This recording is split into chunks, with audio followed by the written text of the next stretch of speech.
Class 9th में आज हम एक थ्योरम करने जा रहे हैं, थ्योरम 10.8, जिसके अंतर्गत the angle subtended bye an arc at the centre is double the angle subtended bye it at any point on the remaining part of the circle. किसी भी सर्कल में जो सेंटर का एंगल बनता है वो सर्कल के किसी भी पॉइंट पर बने हुए उसके सरकमफेरेंस के एंगल का डबल होता है। यानी सेंटर का एंगल डबल होगा उस सर्कल के किसी भी सरकमफेरेंस के पॉइंट का डबल, यानी पी ओ क्यू डबल होगा पी ए क्यू का। यानी कि ये जो एंगल है पी ओ क्यू वो डबल होगा पी ए क्यू का। पी ए क्यू सरकमफेरेंस पर बनेगा जो कि डबल होगा। ठीक है, हमें इसको प्रूव करना है। इस क्वेश्चन के अंदर क्या होगा, तीन कंडीशंस होती है। फर्स्ट कंडीशन में इस टाइप से लिखेंगे इसको हम पी ओ क्यू। ठीक है, यहां पर पी क्यू डायमीटर है और यहां पर पी क्यू यानी कि पी जो क्यू है वो रिफ्लेक्स है। ठीक है, यहां पे जो पी ओ क्यू है वो रिफ्लेक्स एंगल है, यहाँ पर पी ओ क्यू वो डायमीटर है और यहाँ पर जो पी ओ क्यू है वो एंगल है छोटा। तो गिवन हमने लिख लिया arc P Q subtended by angle P O Q at centre O and P A Q at any point on the circle. यानी पी ओ क्यू तो सेंटर पर बना रहा है और पी ए क्यू सर्कल के किसी भी पॉइंट पर बना सकता है वो। इसमें कंस्ट्रक्शन करनी पड़ेगी। हम ए ओ को ज्वाइन करेंगे और बी तक बढ़ाएंगे। इस कंडीशन में भी हमने ए ओ को ज्वाइन किया, बी तक बढ़ाया है। इसमें भी ए ओ को ज्वाइन किया, बी तक बढ़ाया है। इसमें भी हमने ए ओ को ज्वाइन किया है और उसको बी तक बढ़ा दिया है। ठीक,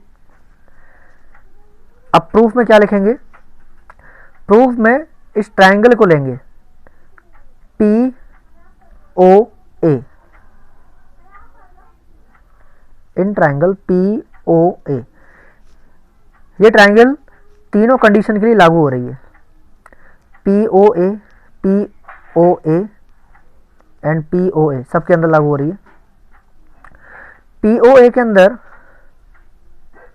ओ A is equal to O P आपस में बराबर होगा। क्यों बराबर होगा, क्योंकि रेडियस है। ठीक है, रेडियस आपस में बराबर होती है और जब रेडियस बराबर हो जाती है तो उसके सामने वाले एंगल है वो भी आपस में इक्वल होंगे।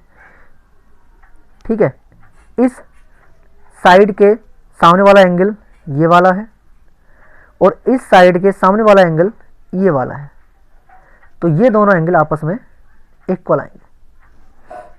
ठीक, इसको मैं एंगल 1 नाम दे देता हूं, इसको मैं एंगल 2 नाम दे देता हूं। तो यहां लिख सकते हैं angle 1 is equal to angle 2।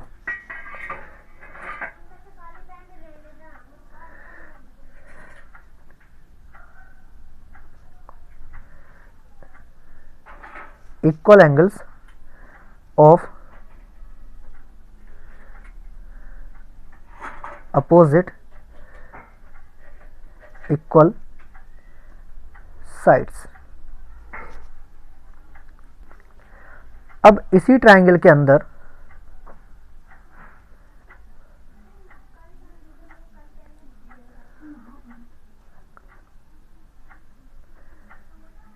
Exterior angle की प्रॉपर्टी लगाएंगे। इसी ट्रायंगल के अंदर हम एक्सटीरियर एंगल की प्रॉपर्टी लगा रहे हैं। देखो गौर से देखना, ए पी ओ ए ये ट्रायंगल है और इस लाइन को आगे तक बढ़ा दिया गया है, तो ये जो एंगल है वो एक्सटीरियर एंगल होगा और एक्सटीरियर एंगल अंदर के दो इंटीरियर एंगल के सम के बराबर होता है। यानी ये वाला जो एंगल है ये एंगल इन दोनों के सम के बराबर होगा।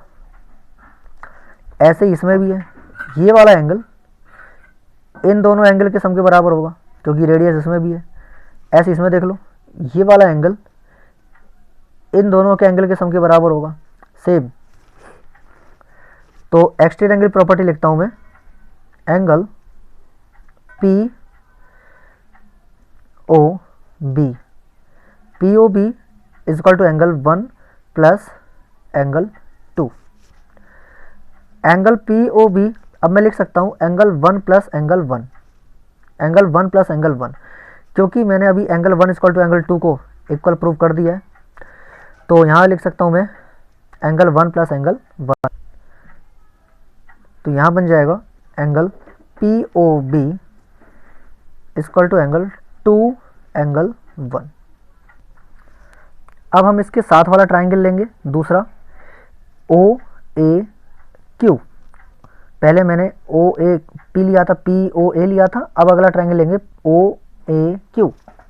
तो ओ ए क्यू के अंदर भी सेम प्रॉपर्टी लगा रहे हैं, radius O A equal to O Q, radius है, रेडियस आपस में इक्वल है तो ये एंगल भी आपस में इक्वल हो जाएंगे। इसको मैं एंगल दे देता हूँ 3, इसको एंगल दे देता हूँ 4, ठीक है। Angle 3 equal to angle 4, same reason as above. भाई इक्वल साइड्स के जो अपोजिट एंगल होते हैं वो इक्वल होते हैं। एंगल 3 इक्वल टू एंगल 4, इसमें भी बाई एक्सटीरियर एंगल प्रॉपर्टी लगाते हैं। तो इसका एक्सटीरियर एंगल देखो कौन सा बना रहा है, बी ओ क्यू बना रहा है। ये एंगल बी ओ क्यू, सब में बी ओ क्यू लेगा, बी ओ क्यू सब में बी ओ क्यू बनेगा। और ये जो एक्सटीरियर एंगल है, ये एक ट्राइंगल है, इस ट्राइंगल का एक्सटीरियर ये रहा, तो ये एक्सटीरियर एंगल अंदर के दो इंटीरियर एंगल के सम के बराबर होगा। तो angle B O Q equal to angle 3 plus angle 4। Angle B O Q को मैं एंगल 3 प्लस एंगल 3 लिख देता हूं, क्योंकि मैंने यहां पे प्रूव कर दिया था ऊपर।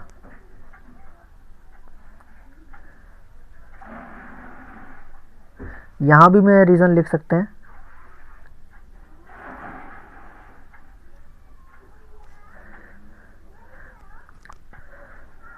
तो B O Q equal to जाएगा 2 एंगल 3। इसको हम इक्वेशन नंबर फर्स्ट नाम दे देते हैं, इसको इक्वेशन नंबर सेकंड। फिर क्या करेंगे, ऐड फर्स्ट एंड सेकंड, दोनों को ऐड कर देते हैं। तो हमारा आ जाएगा angle P O B plus angle B O Q. इसमें ये वाला ऐड कर दिया, इसमें ये वाला ऐड कर देंगे, 2 एंगल 1 प्लस 2 एंगल 3, ठीक है। तो पी ओ बी और बी ओ क्यू जरा गौर से देखो, पी ओ बी और बी ओ क्यू मिला के क्या बन गया, ये पूरा एंगल बन गया, एंगल पी ओ क्यू बन गया, एंगल पी ओ क्यू बन गया। और 2 एंगल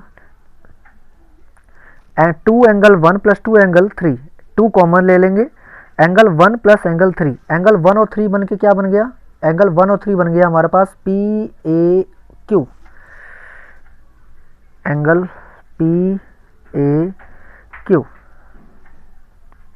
ठीक। तो हो गया प्रूव हमारा एंगल पी ओ क्यू, यही तो प्रूव करना था, angle P O Q equal to 2 angle P A Q. सबसे पहले हमने क्या किया है, इसमें हमने आपने थोड़ा सा गिवन कंस्ट्रक्शन, ठीक है, ये चीज़ें आपने थोड़ा सा ध्यान देनी है, गिवन कैसे लिखते हैं स्टेटमेंट बनानी पड़ती है। ये ट्राइंगल लेना है, रेडियस आपस में इक्वल होगी तो ये एंगल्स आपस में इक्वल हो जाएंगे, ये बराबर ये हो जाएगा। उसके बाद इसके अंदर एक्सटीरियर एंगल की प्रॉपर्टी लगा दी जाएगी। ऐसे ही इस ट्राइंगल के अंदर हम रेडियस आपस में इक्वल हुई तो ये एंगल आपस में इक्वल हो जाएंगे, फिर उसके अंदर ये एक्सटीरियर एंगल की प्रॉपर्टी लगा देनी है, फिर दोनों इक्वेशन को ऐड कर देना है। सिंपल सा क्वेश्चन है, एक दो बार आप प्रैक्टिस करेंगे तो आपको क्वेश्चन ये समझ में आ जाएगा।